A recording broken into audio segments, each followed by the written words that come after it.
because he always used to act very nice, defending. I think it's like.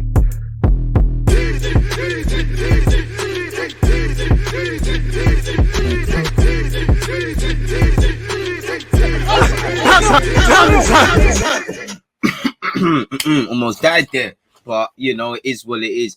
People deluded, I'm back again. Thank you very much for tuning back in each and every time. I hope everyone's doing well and safe in this Monday morning. A man said Monday, that tells you where my head is at. Tuesday morning over here in the UK. Again, I love the ones that are here in the UK, but again, you know, DG Nation, we're international, and I appreciate all of you lot locked in from wherever in this world you are. So as usual, good morning, good afternoon, good evening, and of course, good night. One love to the Twitch gang. You know, steadily the numbers are rising and rising. So big up the Twitch gang for supporting the thing, man. I appreciate everything you lot do, whether it's on Twitch and on YouTube.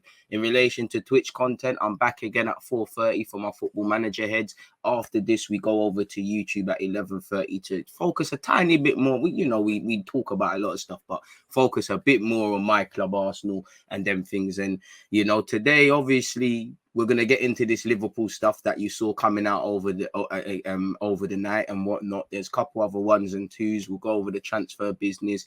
Again, we can touch on the FA Cup United against Aston Villa if there's much to say. You know, typical welcome for Steven Gerrard, I would say. VAR took forever. You know, good cross. Was it Fred who set up McTominay? That was a good cross, and that was a good finish, a good headed finish, if I remember correctly. But other than that, United were quite poor. It's almost the same game they played in the last fixture they played in all comps. The only difference is they've won.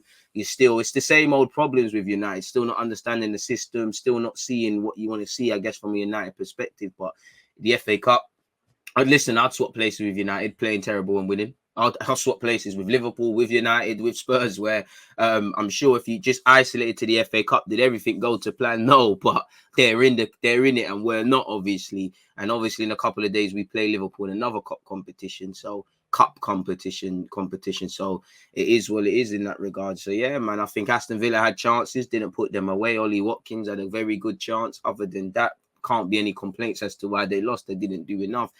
So yeah, that's all I have to say for the FA Cup. In relation to the League Cup tomorrow, I will be doing a watch along for Chelsea versus Spurs. I'll put Spurs versus Chelsea in the second leg. I did put the link in the comments, so make sure you're taking in that one. So yeah, man, what are you lot saying? We'll get into this game being postponed allegedly, and all of these. Well, I say postponed. The talk of Arsenal versus Liverpool being postponed at the moment now. At the time. Now, obviously, you know, in terms of integrity, of course, you want Arsenal and Liverpool to be able to pick their strongest teams. For me, as an Arsenal fan, we probably still would have lost. But of course, I want to play Liverpool where they have a disadvantaged team. Of course, you know, if rules are rules, and if we're on the good side of the rules at that particular moment, and on the other hand, why not? You know, I do think it in relation to this investigation, nothing is going to happen to Liverpool. I mean, not to be a conspiracy theorist, but a former Liverpool man in Ricky Perry sits on the EFL board. I do think there'll just be a bag of pressure from the clubs and nothing really, you know. They tried to kill me, Ransom Matisse, for even suggesting something was funny going on. But boy, it is what it is, man. You know, that's the one loser here. That shit journalist that tried to cancel me, or wannabe journalist, but no more clout on her name. Who are you? Who? But yeah. Obviously, Jurgen Klopp isn't getting a good reputation. I think, you know, him and Mane have fantastic PR, and I find nothing wrong with it. I like the dark arts that Mane does.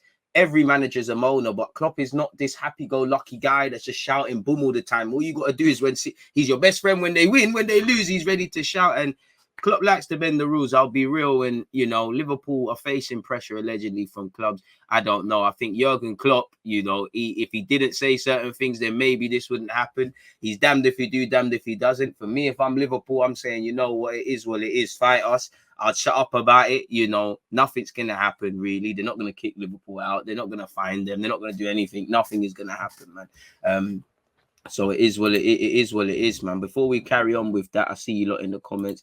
Villa let United off way too easy. That's Villa, man. Villa ultimately bottle things, respectfully. Hi, Andrew, I can't read that comment. You're moving mad, my guy, but appreciate you lot. Whenever I see this all rise for the national anthem for the intro, it gasses me. No one going to give me credit for being online. Fair enough. Good morning, Deluded. Just waiting on my Waitrose coffee. Bermuda is waiting to hear what you have to say. I appreciate that. Shout out to the Bermudans locked in. And shout out to you for your Waitrose coffee. I'm on the green tea hype. I can't lie. It's cold over here in England, broski. You know, I wish we could swap places. You know, I'd even take being in the Bermuda Triangle if the weather's good. But yeah, man, the cold weather, a hot beverage is doing bits, man. The honey's helping me. Got a bit of a block nose. I ain't got the C word. I'm not gonna say I ain't got the C word. I do my test. I have just literally got a block nose. And for me, if you know me, the biggest thing in life that I hate beyond everything is a block nose. I can't take it. Like going to sleep is a myth. You know, I'd rather a black eye than a messed up nose, man. I'd rather a lot than a messed up nose, man. You know, going to sleep is a madness. You're there going breathing through your mind and all them things is brazy, man. But anyways, carrying on and less of that stuff.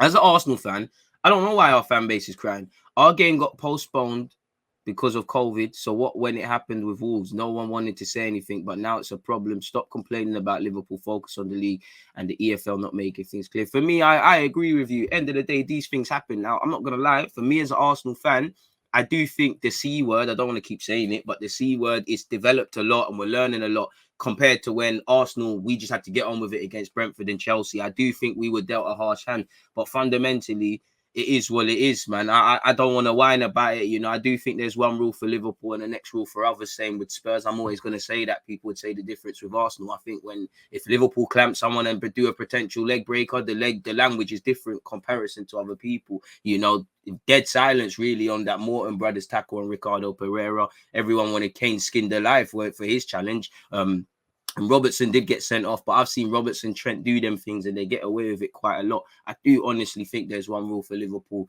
and the next for others, although many people would say that about every team, really. You know, really Arsenal have benefited from things, but it is what it is. For me, I don't listen. I'm here to talk about this EFL thing and whatnot, but fundamentally, we're playing Liverpool. It is what it is. If you want to beat a team like Liverpool at Anfield or at your place, you've got to stand up to be counted, no matter how many variables are up against it, really and truly. These things happen in the season, and for me as an Arsenal fan, I'm not saying it's agreeable, but we're used to the short straw. You know, for me, we should always have that Sunday league mentality. Whether the refs are on stuff or whatever, or the league's booked, play to the whistle, just win your games.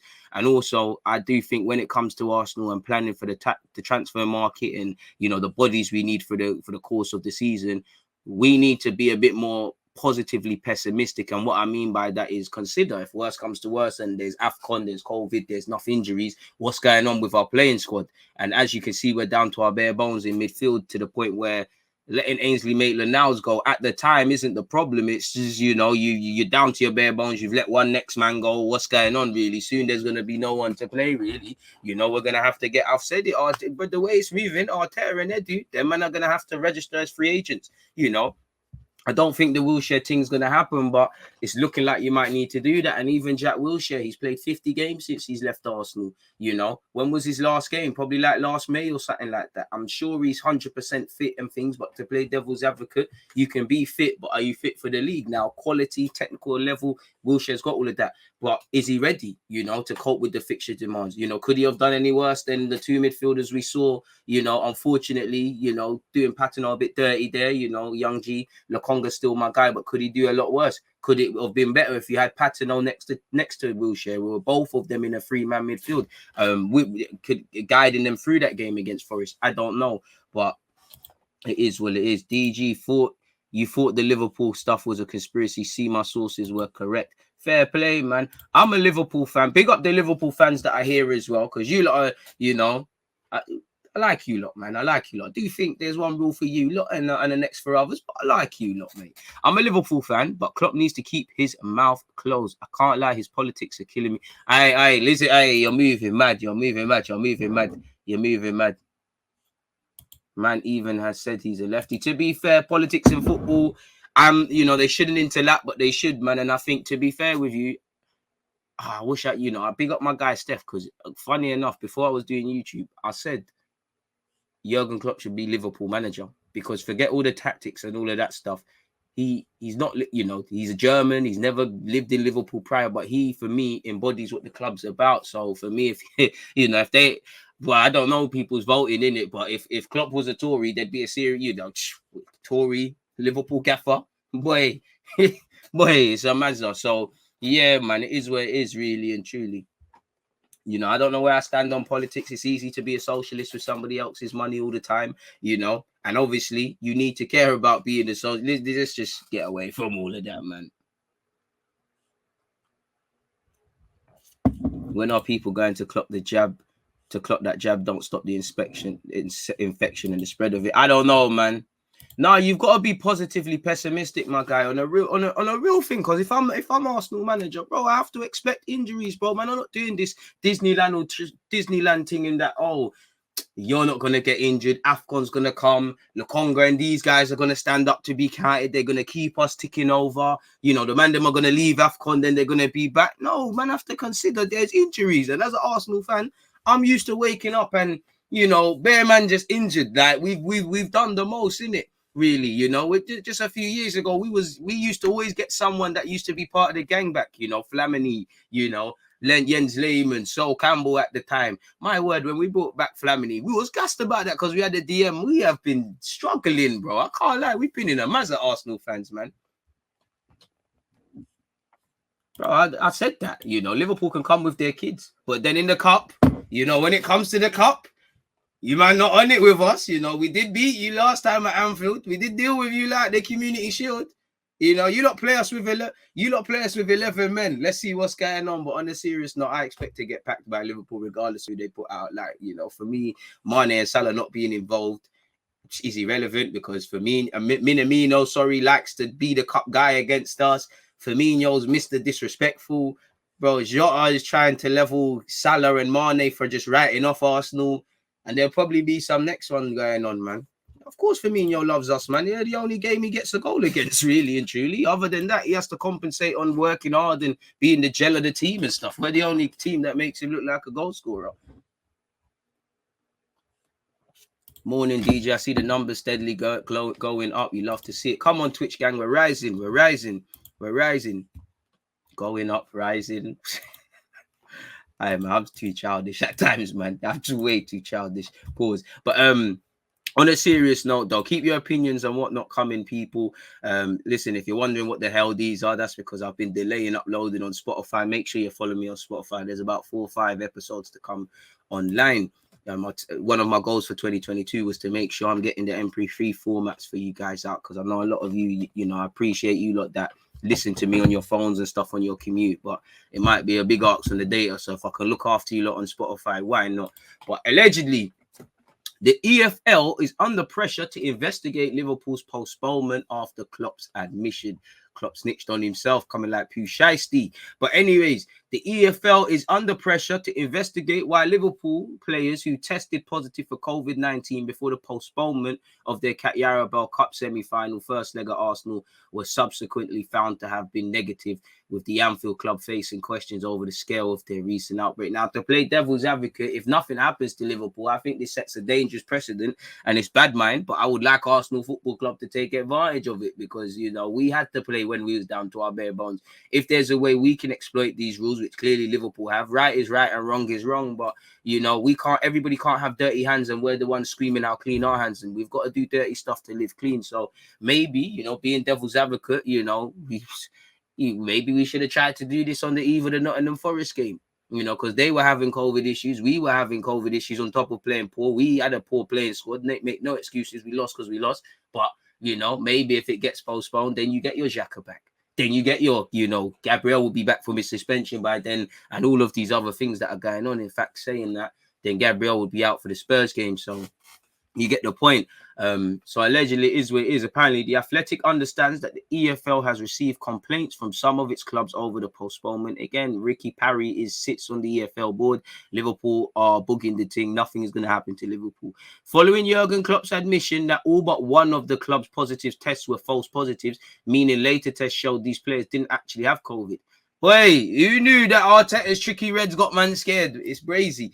It is believed that confused clubs want clarity over exactly when Liverpool found out this information. Liverpool going to take a hand out of City's book and make up some lies and bust case. As if it was before the Arsenal game, there's a chance the fixture could have proceeded as planned. The fixture could have went ahead. Miraculously, the training ground opened again and all of these things happened, you know, and I know there's different timescales and stuff, but miraculously the training ground's open. The Shrewsbury Town game, there's no issues, but it is what it is. The upset clubs want the situation to be investigated because a number of them have requested postponements this season because of COVID-19 outbreaks, only for appeals to be rejected. Boy, and I mean, fair is fair and clarity is clarity, but it just seems like clubs are mad that Liverpool got one over on everybody, really, which is fair enough. The EFL is facing calls from clubs to open an investigation into the incident, which could lead to Liverpool facing a severe punishment should it be found the club failed to fulfill a fixture without just cause. Man, they're not. Can we go to the final then? I'm fully on that. And while we're at it, can we see if Chelsea are cheating too? Let's play Spurs, man, or get Spurs out of there. Can we play some no ones? Well, Spurs are no ones, you know. So it is what it is. I'm on fire today. The EFL. No, I already said that, people. Already said that. The match on January the 6th was rescheduled, after Liverpool reported a rapidly growing number of COVID-19 cases to the EFL, who acted in line with the government's guidance by postponing the fixture. And to be fair, the whole way the EFL handled this for Liverpool fans, for Arsenal fans, was disgraceful because, bearing in mind, you know, fans live, not that these people don't live real lives, but, you know, you could be a Liverpool fan and a family man, you know. Or you work 9 to 5, so you've got a bit what your love for football and your love for Liverpool, the world don't care about it. And the same goes for Arsenal. You've got to find a way to get that in there. You've got to get yourself to the ground. You know, we can't assume that every Liverpool fan lives 5 minutes away from the ground. Obviously, Arsenal fans would have to probably travel from London and wherever else in the world, and just in general. So I do think the EFL didn't help normal fans going around this, and, you know, certain people might have to stay at hotels or had to stay at hotels. I don't think the EFL helped them around that, much like, was it Burnley, Aston Villa in the Premier League, which is the Premier League, not the EFL, but I think it was cancelled 2 hours before the game. It could have been a Newcastle game. I could be wrong.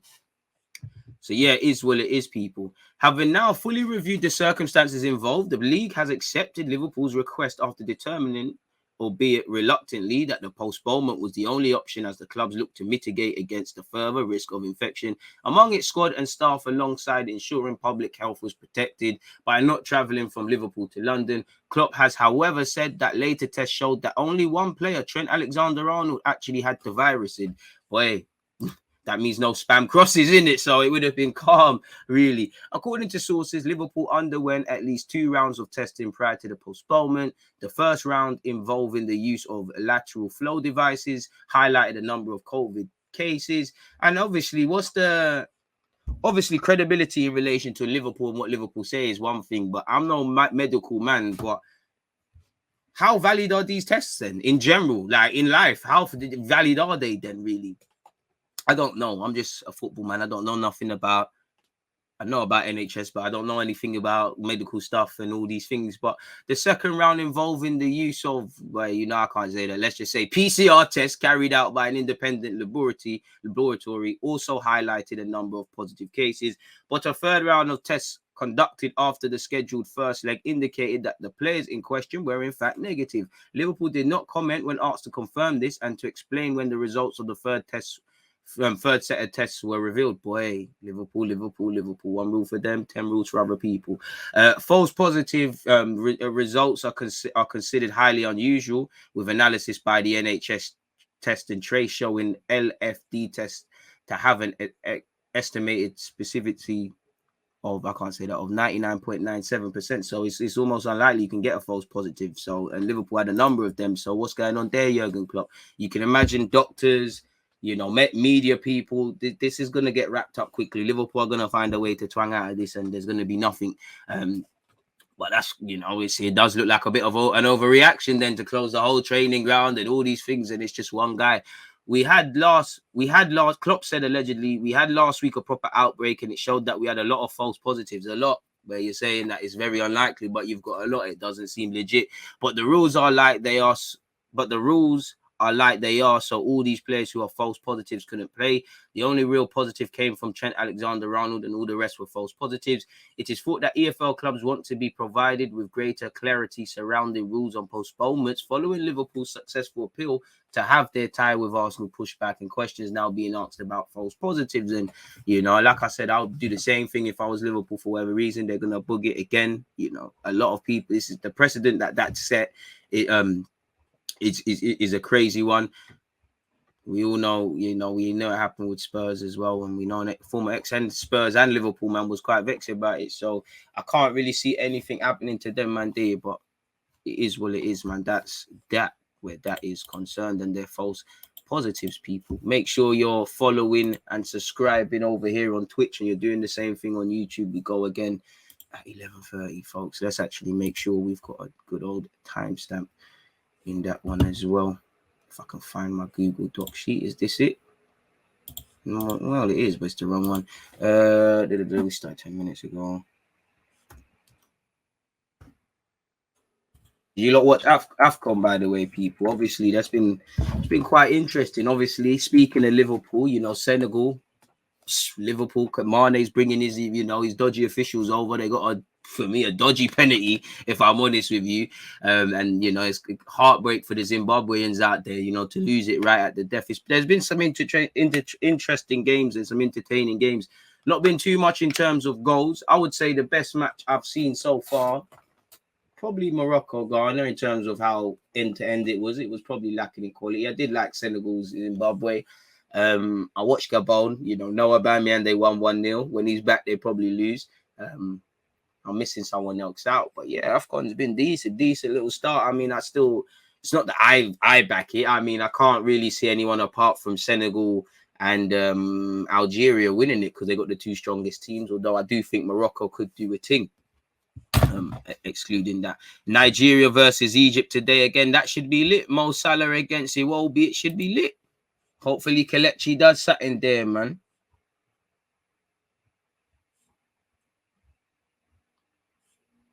I'm watching from Australia. Big up the Aussies, man. Mane hasn't done anything of late. Not missing much, boy. Jota has a crazy record against Arsenal. Boy, he has a very crazy record, but that's nothing to be proud of, you know. Record against Arsenal, boy. You want clout for that? Myth. I've been seeing 16-year-old Wayne Rooney doing that, man. Score against someone else. Klopp couldn't care about this cup game against Arsenal, boy. Doing a whole lot for someone that don't care.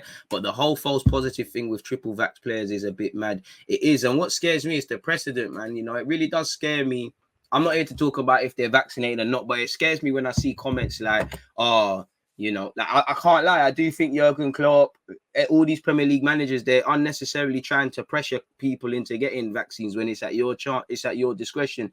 But yeah, man, it scares me. And when I see comments like, oh, we're not going to sign unvaccinated players, we're doing this, the precedent that it sets in football and society is scary.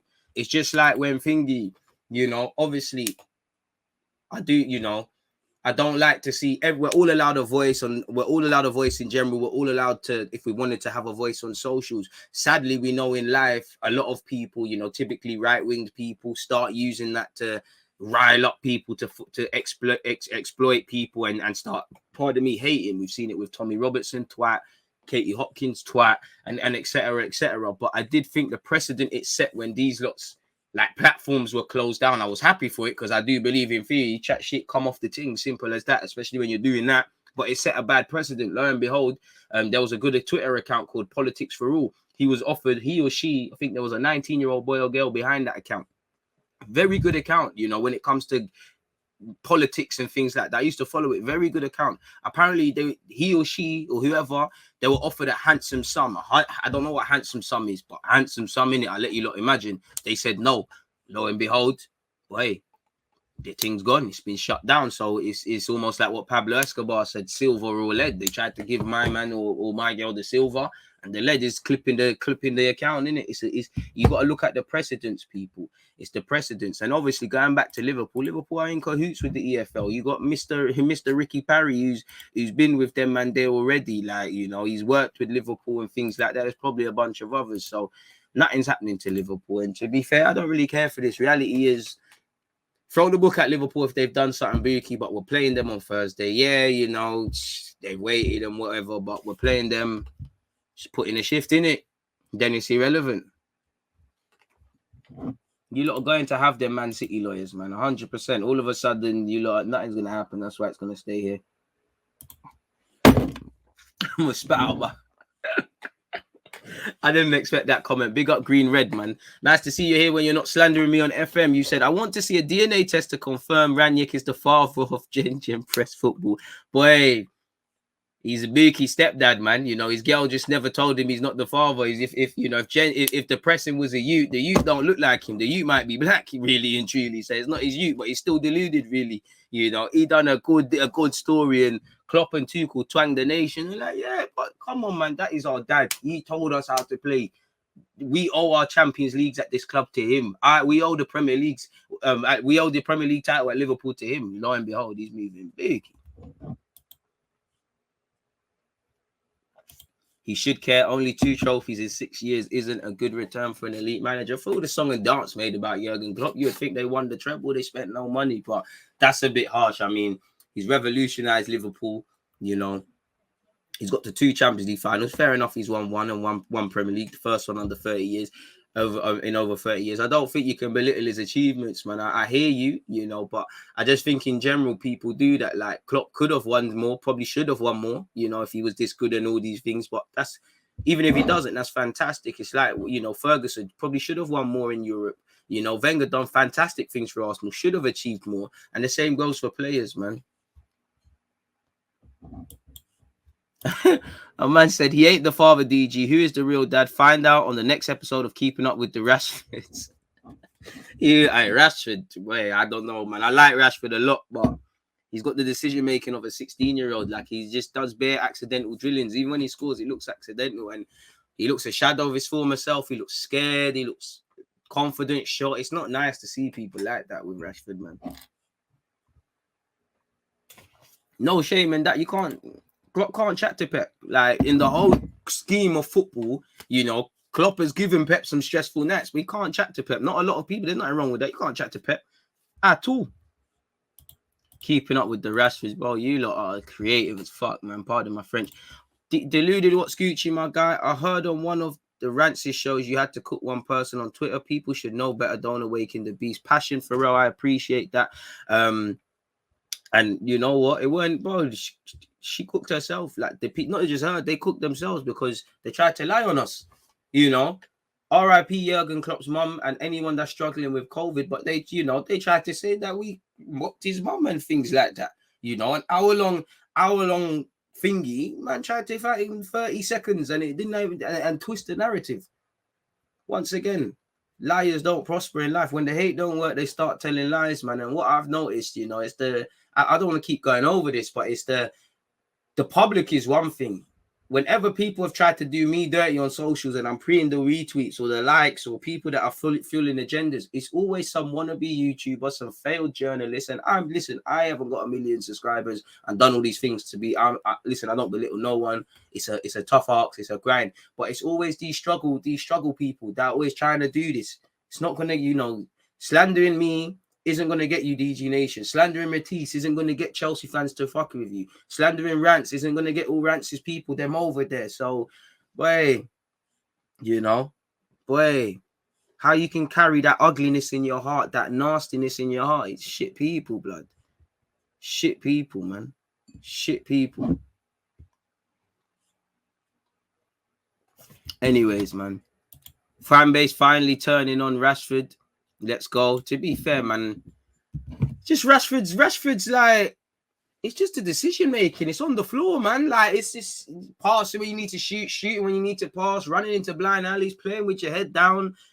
What have you been doing since? Like, it doesn't look any better for me as a non-United fan since he's come into the first team. Obviously, he's in, sharper thoughts, all of these things. Even when he's having good goal scoring seasons, I love Rashford. I rate him, but I still don't rate it because it's bare accidental drillings. Like it looks rarely like he means to do half of these things.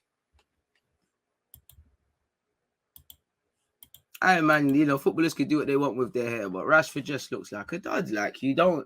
And he's also become one of these ballers where, are you a striker or a left winger? You're probably a left winger, but you're not. For me, you're not a left winger. And for me, you're not a striker. So, yeah, man, what are you?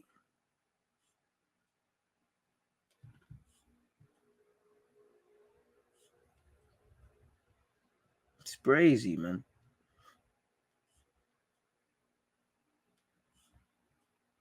Absolutely crazy, man.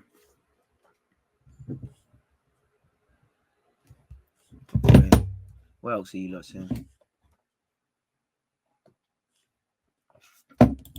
DG, I can see Rashford playing in Dubai in a few years. Nah, man, Rashford. Do you know what?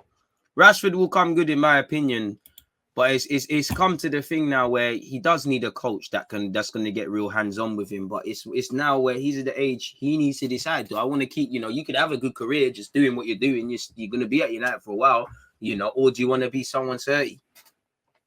And he's of that age now. I'm sorry, but Ole Gunnar Solskjaer might not be a good coach. He's definitely a good person to pick brains off of being a striker. You've got Cavani, Ronaldo, all these guys that have been around. You've had Louis van Gaal, who used to work with you playing up front. You need to take responsibility now. You're 23, 24. You're not old, but you're not a young player. You need to be settling down roots now. You need to take responsibility for your career not being where it is now. And it's easier said than done. Obviously, man are trying to improve, but fundamentally it's meaty with Marcus Rashford. Very, very meaty. And I'm not gonna lie, if he wasn't Marcus Rashford, if he wasn't coming from the academy, if he wasn't English, the man wouldn't be at Manchester United on current form. He's been stinking up the place for a number of years now, but I still think he's got that. Did you see that cheeky nutmeg from Jesse? Nah, man. And Jesse's another one that needs to keep it moving, man. Apparently, in other news, apparently Samuel Umtiti has extended his Barcelona contract and agreed to a significant pay reduction, meaning the club can now register Ferran Torres. He's extended his contract, which was due to expire at the end of the summer, until the 2025-26. Boy. And apparently, as part of the deal, he has agreed to spread what he's owed between now and 2023 over the course of his extended contract. So he's helping out the club.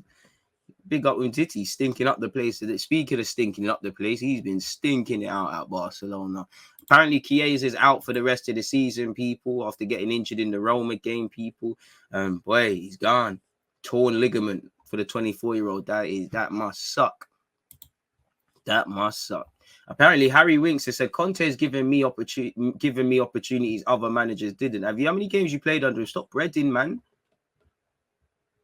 I ain't even reading that. I don't care that much about Harry Winks and what Harry Winks has to say, man. I was gonna read that to you. I'm sorry, people. I'd rather just get into the transfer news. Bro, can't be sitting here fucking speaking about Harry Winks. Man. It's not what you want to hear. It's just not what you want to hear. Apparently, in terms of transfer news, people, Liverpool are ready to trigger the 75 million release clause in Sevilla and France defender Jules Koundé's contract this month. Real Madrid and Chelsea are also monitoring the situation. Rudiger still being linked with a whole host of European clubs. Cavani has committed his future to Man United to the end of the season after talks with Ralf Rangnick. AC Milan are considering Nathan Ake and signing him. Apparently, Manchester City could make a move for Luka Modric, who is unhappy with the contract renewal offered by Real Madrid. 36-year-old, would he want to return to the Premier League? The chance to play under Pep Guardiola might be too difficult to turn down. Allegedly, Newcastle have been quoted 50 million if they want to sign Patrick Schick from Bayer Leverkusen. PSG, AC Milan, Roma, Lyon, Barca, Newcastle are among the clubs that could be interested in 25-year-old Tanguy Ndombele and Ndombele, where apparently looks like set to leave Spurs. Newcastle are in talks to sign Hugo Ekitike from Reims, and I like that guy. From what I've seen of him, he can play up front as well as the wings. He's very raw, extremely raw. First touch is decent. He can carry a ball, but he's raw across many aspects. He is decent though. The 19-year-old French lad. He's a bit lanky, bit slight. slight of build, you know, can carry a ball, decision making not all the way there yet, extremely raw, as I said. But I think that guy's a very good signing for Newcastle, if I'm honest with you. Apparently, their hopes to sign Seb Botman seems to be over. Apparently, his club are refusing to consider his departure. As such, they're going for Benoit Badiashile, who's another good young centre-back at Monaco, has a good future for France, in my opinion, at international level. And Diego Carlos from Sevilla, where I don't think he's it. They could also turn to Mason Holgate. Tottenham will consider offers for Ndombele, Dele Alli, Bergwijn, Matt Doherty this January, and they still want to sign Kessié. Manchester United have discussed a free transfer with Dennis Zakaria. Boy.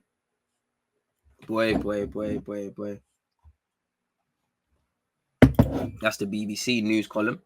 Let's go on goal.com transfers and see if there's anything else. Although they all recycle the same ish, as we know. No, that's breaking news. That is breaking news. We don't need that.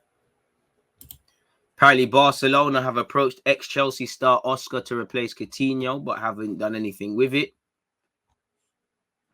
which is crazy.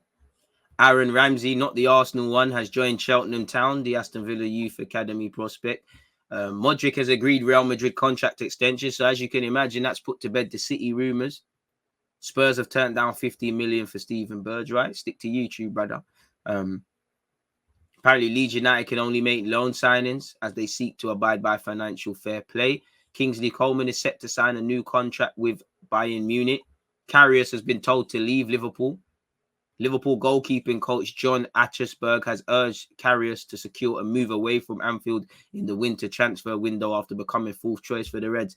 But hey, from the goalkeeping coach is saying that you're done out here, man. You're done out here. He apparently said, in the end, it's down to him, his agent, and the club to try to find a solution. Hopefully, there'll be one this month. It doesn't help anyone to what the hell? It doesn't help anyone to sit here for another 6 months without the feeling that you're really fighting for something that's not going to improve him. But hey, you know, what could improve him is facing shots by Mo Salah and them, and they're day in, day out at training. And I'm sure the Liverpool wage bracket, no clue on how long his contract is healthy. So, but hey, he wants to stink up the place. Speaking of goalies, Dean Henderson's been linked with a move away from Man United. I swear down, I forgot you was at United for a hot second. You probably need to pattern along because De Gea don't look like he's slowing down anytime soon, really and truly. So it's brazy. What else have we got? I can't say this name, but apparently Barca want to sign Rayo Vallecano's Stole Dimiskevski as their new second choice goalkeeper. We'll speak about Vlahovic at 11:30. Apparently, Liverpool have made a signing. They've signed a fullback. I'm guessing you lot people. You've signed a 16-year-old. You've signed allegedly Travis Akomia is very highly rated at Watford. Never seen him play. Apparently, Liverpool, Arsenal, and Bournemouth were onto him.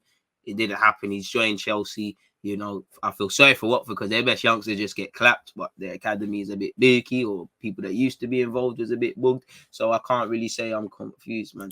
150 million for Vlahovic. We're going to speak about that. Big up my guy, Orlando. Man said thoughts on Vlahovic. I don't think you can have any definitive facts. You know, obviously, I've got the Fiorentina game recorded. I'm going to watch that. I've got no informed opinion on Vlahovic, but I'm in two minds. I would start with the negative. You know, as an ignorant fan, you don't know if he's the truth. You know, you either take that risk or you don't in it, and we sit here in a couple of years and say, you know what, he weren't a one-season wonder or an 18-month hot shot. He was 30. You know, we've seen it with Piontek, with Jovic, with a couple of other players. With a couple of other players. I don't know if he's the truth. You know, I don't know if you're able to do this. You know, the expected goals, it looks a bit like you're overperforming it. People like to, you know, blame the fact that he bags against the smaller teams. He does feel a bit like, they do kind of make him sound like a bit like Lukaku, in my opinion. So I don't really know, but from what I like, there's something feels special about him, man. Like, he just feels like he's not them average 21-year-olds. It feels like, for me, I do think there's a lot of improvements, and you're not going to be the finished article at 21. There's obviously Serie A tax as well, a little bit, but for me, I think he's cerebral with it. I feel he's different with it. You know, his age is scary. It just looks like the mentality, all them things. He's 30. Arsenal allegedly were tracking him when he was at Partizan, so we should know his weaknesses. You know, I don't really know what his weaknesses are. I know his strengths. I need to know his weaknesses, sort of thing.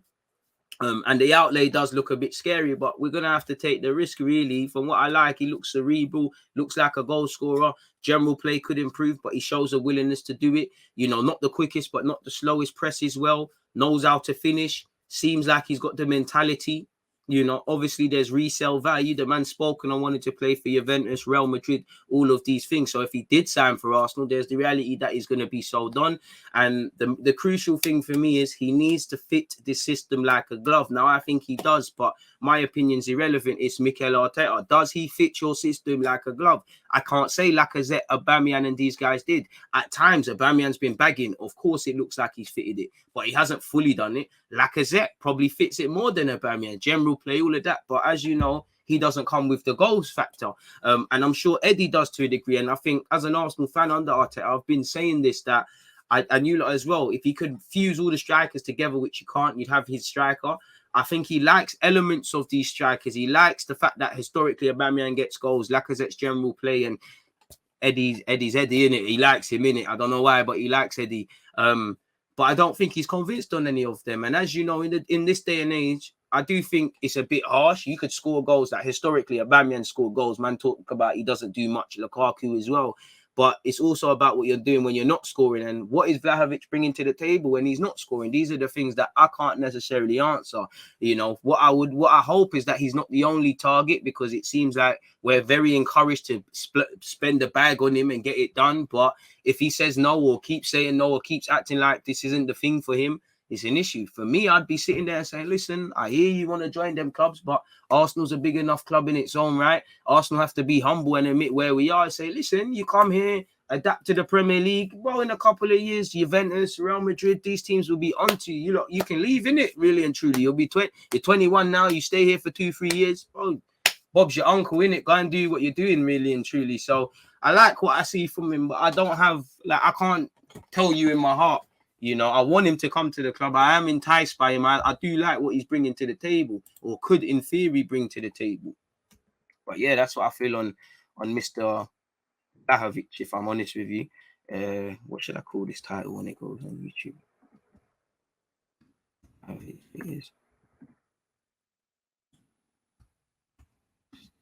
Let's call it that. Slap 10 minutes off. It's about 40.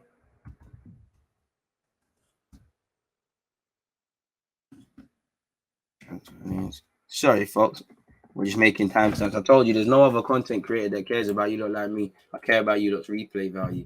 Make sure you're following and subscribing. Of course, 11:30 we go live again, folks. So please make sure you're here.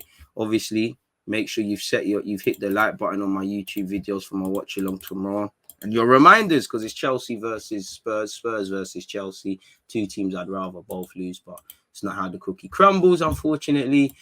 Pardon me, and as I said, 11:30, we go lit again. We get lit again, man. So make sure you're all there. Shout out to the 4 people who've hit the like button already. What are you lot saying in the comments, man?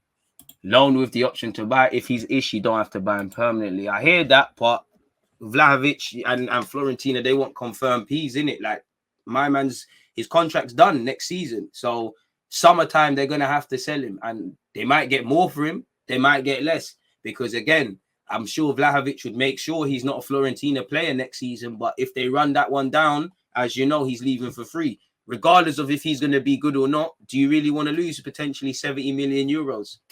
And what that can do for your squad and your succession planning. So if the bag is thrown, I think if Vlahovic showed more willingness, he'd be an Arsenal player already. But I understand it. He probably wants to leave how most people want to leave. I want to help them get Champions League football, and then I'm keeping it pushing.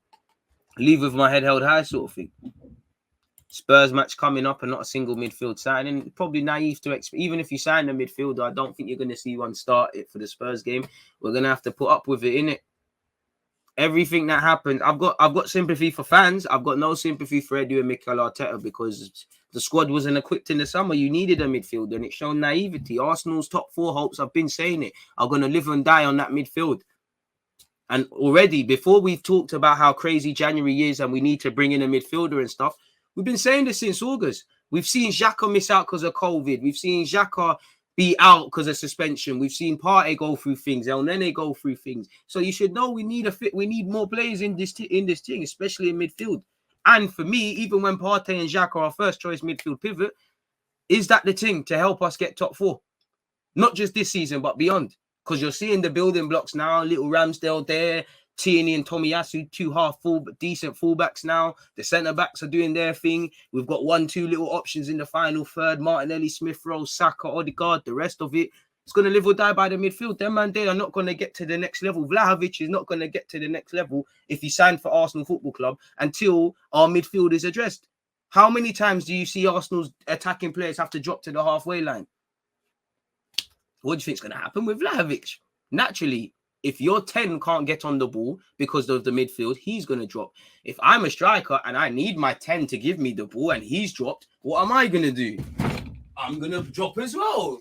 And what's the whole team going to do? Drop into their own half. What's the opposition going to do? Their fullbacks are going to get further. You know, they're going to have less people to mark. So we'll have to see, man. We'll have to see, man. It's very interesting to say the least, I would say. You've got every striker that Arsenal's linked with is a risk. There's not even them little Aubameyangs out there right now where you could say, all right, boom, he's kind of confirmed goals. Yeah, Bundesliga tax was being said, but he looks like confirmed goals. Everything's a risk. I like what I see with that young Isaac brother. I don't know if you're going to, especially in the first 6 months, I don't know if you're going to hit it off. Vlahovic, I think he might be the truth, but there's a reality is he might just be a fraud, you know, and then you're hearing Arsenal, the total wage, the total structure of everything could be 150 mil. It looks like another panic. You know, it looks like everything's a risk. He's not linked with us too much, but I like Darwin Núñez of Benfica. I don't know if he's going to be a hit. We're linked with Watkins and Dominic Calvert-Lewin, and I'd be open to one of them being in the squad more than I normally would, but them man are risks as well, you know, especially Dominic Calvert-Lewin, really, because there's a certain sort of goals he scores, and he will come to the club, and we're not going to cross it for him. So it's going to be a bit of a myth. Every striker, there's no confirmation. I would like Arsenal to go for, the Vlahovic's and these sort of names. But I would also like us to sign an unknown don. Like when you signed Adebayor from Monaco or one of these guys, or try and find Lewandowski before, when he was in Poland, because I think we need 2 strikers. You need someone who can do the Lacazette thing. In the ideal world, you would like someone like Ivan Toney for the squad. But that's about 50 M's. And how many goals has he got this season? We got to learn. We've got to learn sometime. Scary in the wrong way. Xhaka can do the rotation thing with Lokonga. That's the thing, man. In Arteta's eyes, it's probably thingy. Just one midfielder because Xhaka's playing. That's what's gonna harm. That's probably what harmed Ainsley and all these guys. Like Ainsley can't play ahead of Xhaka. They're 2 different midfielders, but it's Xhaka and someone. And the thing is, you're always at Xhaka's mercy because every now and again, 1 minute, all right, cool, I'm going to go, I'm going to stay, I'm going to do this, I'm going to do that. You don't want Dominic Calvert-Lewin. I'm not against him. I actually would be open to it, but it's like the next striker, you need to play to their strengths. Because we had Aubameyang, and obviously in the last 18 months, the real Aubameyang's gone missing. They did him like Gucci Mane. I don't know who this clone Aubameyang is, but I've always said it. I don't think there's not too many typical Aubameyang goals that he scored at Arsenal. And what I mean by that is typically running into space. And I remember one goal, I think when Dozy clipped it over the top, ironically, he were playing on Sunday, clipped it over the top against Spurs. There's not too many typical Aubameyang goals. So for me, the next striker, you need to give them service. If a man thrives in the air, pull it on his head. Pull it on his head. If he's 5'2", don't cross it for him. It's not making sense. Who is your ideal striker? I mean Haaland, but someone you could actually get out of people attainable. I like Darwin Núñez, Karim Adeyemi. If I had any influence, that's who would be here in it. But it's not adapting. And to be fair, right now, is he probably the best through the middle? I'm not sure. I just hope Project Martinelli up front starts as well. I think he needs to be an option to be able to play through the middle. Do your little left wing thing, right wing thing as much as you want. But the ability to play through the middle, we're going to need someone else to do that. And some things I feel could be fixed in-house.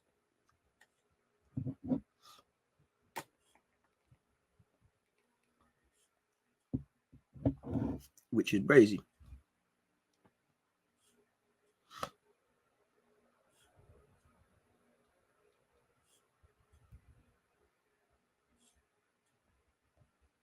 Trying to see if there's any other news. Doesn't appear like there's any other news, but it is what it is. Martinelli up front always made sense to me from the outside looking in, you know. But it's just playing with his back to goal is the only thing you'd struggle with. I can't lie, Isaac is sus since Tino told me that 38 in 101 goals is brazy. But he's been a sideman though. Like really it's only the last 18 months, 2 years, if that Isaac is, you know, doing the Sociedad thing and coming into his own really and truly. And to be fair, you've got to take a chance on damaged goods. Now, obviously, Isaac is going to cost a pretty penny. But that's not your logic. But we took a chance on Odegaard, and Arsenal have done a lot of stupid things in the market. But that's not, you know, that's one of the signings of the season. I'm not saying Odegaard's going to be amazing and shell up the place, even though he's doing all right. I'm not saying he's going to do a massive, but 30 million for a 23, now 24-year-old. You know, a man that looked like damaged goods, someone that's been on the scene since 16. He looks like a write-off. These are the sort of things you got to take advantage. Obviously, Isaac people are rating his thing now because he was at Sociedad, but not too long ago, man was saying, boy, you was at Dortmund and you didn't go and do the Dortmund thing. So what's going on? And I'm like you lot. If these young G's go to Dortmund and not everyone bangs, the one don't bang, that don't bang, I'm looking at them. I'm like, raw. If Dortmund's academy things that they're doing can't make you lot look mad, then you lot might be dead, you know. You might not be good still. So it's one of them ones, man. But we've got adaptability, man. Smith Rowe can play out wide. For me, Smith Rowe, number 10, number 8, long term. As you improve, you should be able to play as an 8. You've got Martinelli can play a couple places. Saka can do a couple things. Nice to see that Saka is left and right wing. And if need be, would have to do a job at left back. Because as an Arsenal fan, I've seen my man play left back, right back, left centre midfield, number 10, and the flanks and whatnot. Everywhere but up front and in goal, to be fair with you. And there was a time Saka probably could have been our best goalie at the club until Ramsdale came in, if I'm honest with you. I don't know. I rate Isaac, but pause, of course. I rate Isaac, but it looks like accidental drillings, man. Like people were gassing the Euros one, man. Gassing the Euros. Like I'll never forget the shot that was going off target and deflected in for an own goal against Spain. I've never seen someone get so much gas over that. Decent player. Good link-up play, all those things. Probably needs to improve a bit physically. Waiting for his personality to come out. But yeah, man. It is what it is. We need options, man. But I want to, like, for me, it lives and dies with our midfield. In the same way, you could see the excitement talking about, I want to be excited about midfield. I'm not excited about none of these midfielders. Young Charlie Patino, I am, but you're young, man. Like, well, you're not going to do this thing today or tomorrow, really, are you?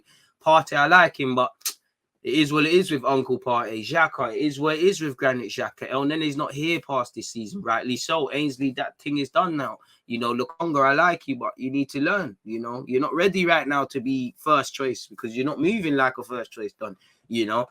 And it just feels, for me as an Arsenal fan, as I have to take nothing away from our summer, but when you know, it was our best summer in a while. We brought some good players in, players that have added something. You know, we get a lot of critics for our spending. So when we spend right, praise it, but it's still one that when you get past the euphoria, you're looking at it a bit like, oh, okay, cool. You know, the young players are one thing, but the experienced players, there's still question marks. Bamian can't behave himself. Lacazette don't know what one if you're going to be here or not. El Nene, Leno might not be here. All of these guys, you know, I don't know and on a pitch, I don't know if I can trust you experienced players. You know, the young players are one thing, but I can't trust you lot. And also, I feel as much as we rebuilt the spine in the summer, we didn't really rebuild the spine because the spine extends into midfield and it's not changed. You know, you've got to build your house on strong foundations because when it rains, that's or in poor conditions, that's when you see, you know, you don't know how properly insulated your house is if it's summertime. It's when it's cold and it's windy and all these things you're going to learn really. And, you know, I need to see the foundations impressed. The day I see Arsenal's midfield properly addressed and stuff is the day I have a lot more belief.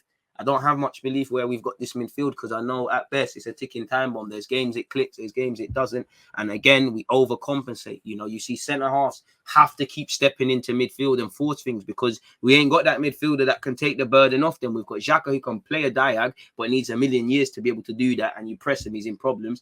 Partey is Partey and the rest of them. So yeah, and the one place that shouldn't be this is a place that, for me, Mikel Arteta used to play in. You used to be a midfielder. You used to play at the carpet. You used to pick up the ball in your latter years when you was more or less our defensive mid. You used to pick up the ball and you could see Santi, Wilshere, Mesut, all of these guys. Like, I'm not saying we're gonna be blessed with artists like that, but you can't like you gotta want you can't be happy with this. Right? It's predictable, man. Come on. Like it's very fuggish in midfield. Bare accidental drillings, man.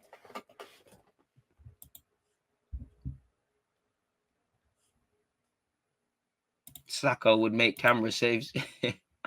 Big up little Chili, man. 17 goals all season. Last year, 7 this year so far. Malahi is a 6'3" Lacazette. You're not feeling him at all, man.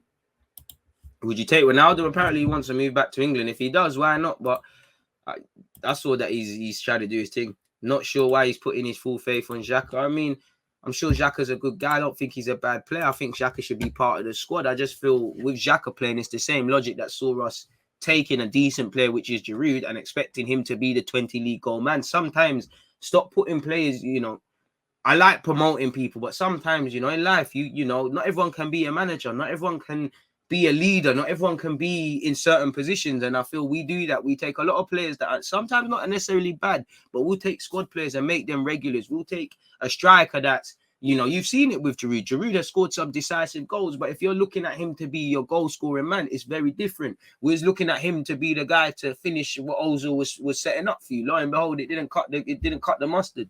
This is the issue.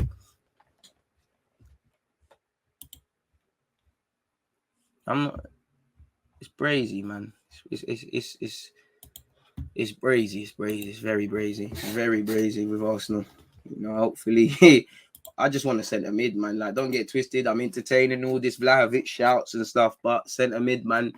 Vlahovic is irrelevant, if he presses and the centre half beat that press. The midfield is where it's at. And that's the one thing that needed to be addressed in the summer. That's the one thing that, for me, I'd be happier to persist with our attacking options than in our midfield. Podolski was lit for us. He just on the mandem thing. It just wasn't going to last, man. There was a Wenger was booky them times. He would play guys, and then him and Arshif in their demise was he tried to make you do the pressing thing. It's never going to work, is it? Never, ever, ever, ever, ever, ever going to work in that regard. You need a centre mid badly, bro. Badly, like yesterday. We sign one is another thing. But yeah, people, obviously I'm conscious of the time, So yeah, like I said, we'll continue this Vlahovic and all this chat when we speak about Balogun, Vlahovic, and anything else in the transfer market coming in 32 minutes, folks. And then obviously I'm back here at 4:30 to play Football Manager with you guys. And then obviously tomorrow, Spurs against Chelsea. Hope you're all there for that one. So content. As you know, we'll be previewing on Wednesday the game. I'm gonna have Mo on Twitch on Wednesday as well. Thursday is obviously Arsenal, Liverpool, Arsenal. Sunday, it's the North London derby. Saturday's Chelsea City, so we'll be doing a watch along for that. Content, people. So yeah, man. Obviously the content don't sleep. I don't sleep. So yeah, man. I appreciate this morning you guys being here with me. We've spoken primarily about we've touched on Arsenal towards the end. We spoke about Jurgen Klopp's stuff. We went over the transfer market and just general chit chat, man. I appreciate that. Last thing before I get out of it, like our recruiting has been good this summer. However, they've had since the summer to get ready for Jan. Exactly. This is why, and for me, I've got no excuses. Like I don't feel sympathy for any byproduct that happens. You cannot stand in the rain and complain that you're wet, and that's how I feel. The best example and analogy for our centre mid things are: we've known that it's going to rain. Get yourself an umbrella, get yourself a jacket, watch the weather forecast, and stay in your yard. Either way, if you find yourself getting wet, it's your problem. You can't, when it rains, it pours, as you lot know. And then as an Arsenal fan, probably from October to December, including the dreaded November, you're always looking at, all right, cool, this is where the injuries might start. Things might start going wrong, and we've been ducking a lot of that. We've been quite fortunate, but as you know, it evens out. Everyone's had to deal with injuries. Everyone's had to deal with COVID. So equip the squad. Having a strength of squad hasn't been more important than it's been in the present day in general with the games, the thick and fastness of the games, but also with what we've been dealing with in the last 2 years or so. It's crazy, man. So yeah, man. On that, there should be a short list. You try and get Gimares and Aouar and all these guys we was linked with. Then you have plan Bs, and then you might have people like similar to Lokonga. Okay, he's at Anderlecht. He might not be the most known. Let's go and grab him and bring him into the squad. Because obviously, I feel for us fans now, we're over-relying now. All the hopes are going to be pinned on this midfielder. And again, it's difficult to join a club in January. It's difficult to adapt to a system. You're going to expect a lot from my man, whoever it is. And if it's an experienced player, fair play. If it's one of these sort of guys that ties in with our young team, then fair play. But it needs to be addressed, and it needs to be addressed sooner. On that note, though, man, it's been a fantastic chat. You lot have got me awake, and I'm itching to start at 11:30. You know, you lot have a good day. Stay blessed, stay safe. You know, wishing you lot continued health. Hope you all have a solid week where you move that much closer to your goals, hopes, dreams, aspirations, and ambitions. One love to everyone who's been following and subscribing on Twitch. Make sure you do so if you've got Amazon Prime at no extra cost. It helps the channel. Also, make sure you're following on YouTube as well, as the journey to 50k on YouTube and 10k on Twitch continues. Follow on Instagram, DeluLaguna04, and also check out the Spotify people and the rest of the socials. But I keep saying I'm going to leave you lot in a bit.